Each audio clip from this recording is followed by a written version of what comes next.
آج پوری دنیا میں بسنے والا انسان عزت و سربلندی کا خواہش مند ہے۔ دنیا کے جس خطے میں مسلمان بس رہا ہے، بس اس کی تمنا یہی ہے کہ اللہ رب العزت اسے عزت عطا فرمائے، سربلندی عطا فرمائے۔ عزت و سربلندی کے لیے آج کا مسلمان جس راستے کا انتخاب کر رہا ہے، اس راستے کے حوالے سے سوچنا چاہیے، اور موجودہ دور کے مسلمانوں کو سوچنا چاہیے کہ آج جو اس وقت مسلمان جس راستے پر چل رہے ہیں، کیا اس راستے پر چلنے کے بعد انسان کو عزت و سربلندی نصیب ہو سکتی ہے یا ہوئی ہے یا ہو سکے گی؟ اعلیٰ حضرت امام عشق و محبت نے اسی خوابیدہ قوم کی کیفیت کو اس طریقے سے اجاگر فرمایا ہے۔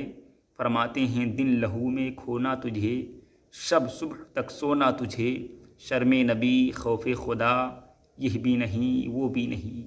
آج مسلمان جس تباہی اور بربادی کے دہانے پر کھڑا ہے، اس تباہی اور بربادی کے علل کو جاننا ضروری بھی ہے،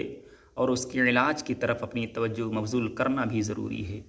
اللہ رب العزت قرآن مجید میں ارشاد فرماتا ہے، فلا تخشوہم واخشونی ان کنتم مؤمنین، ان سے نہ ڈرو، مجھ سے ہی ڈرو اگر تم مومن ہو۔ اللہ رب العزت خشیت ربانی کا پیغام دے رہا ہے اور مومنوں سے خطاب فرما رہا ہے کہ اگر تمہارا سینہ میرے محبوب کی محبت کا مدینہ ہے تو ضرورت اس امر کی ہے کہ سب کے ڈر کو دل سے نکال دو۔ اگر کسی خوف کو دل میں جگہ دینا ہے تو میری خوف کو جگا دو، میری خشیت کو جگا دو، میرے ڈر کو جگا دو۔ آپ اندازہ لگائیں کہ موجودہ دور کا مسلمان بے باکی کے ساتھ اپنی زندگی کے لمحات گزار رہا ہے، اور آج کے دور کے پنگ اسٹیج لائف زندگی کا جائزہ لیا جائے تو آج کے مسلمانوں کی سچویشن یہ ہے کہ جو دماغ میں آتا ہے وہ کرنے پر آمادہ ہیں۔ اللہ اکبر! طبیعت کی غلامی نظر آ رہی ہے، شریعت سے دوری نظر آ رہی ہے، نفس کی پیروی نظر آ رہی ہے، شیطان کی اطاعت نظر آ رہی ہے، اور آج کا مسلمان گناہوں میں سکون تلاش کر رہا ہے، گناہوں میں بے چینی کے علاج تلاش کر رہا ہے۔ اسے خبر نہیں ہے کہ پروردگار عالم جل جلالہ نے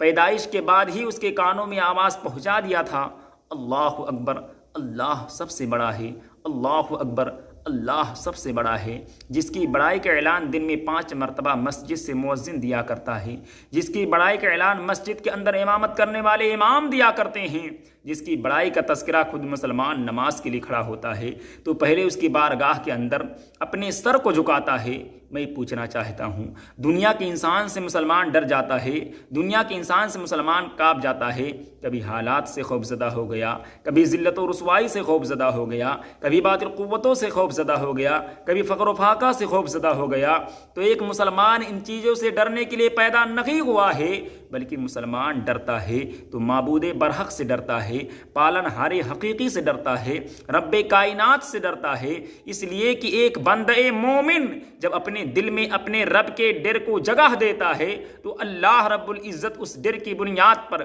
اسے اتنا بلند مقام عطا فرماتا ہے کہ وہ انسان صرف انسانوں میں معزز نہیں ہوتا ہے، بلکہ مولا کے نزدیک بھی اس کی عزت بلند ہو جایا کرتی ہے۔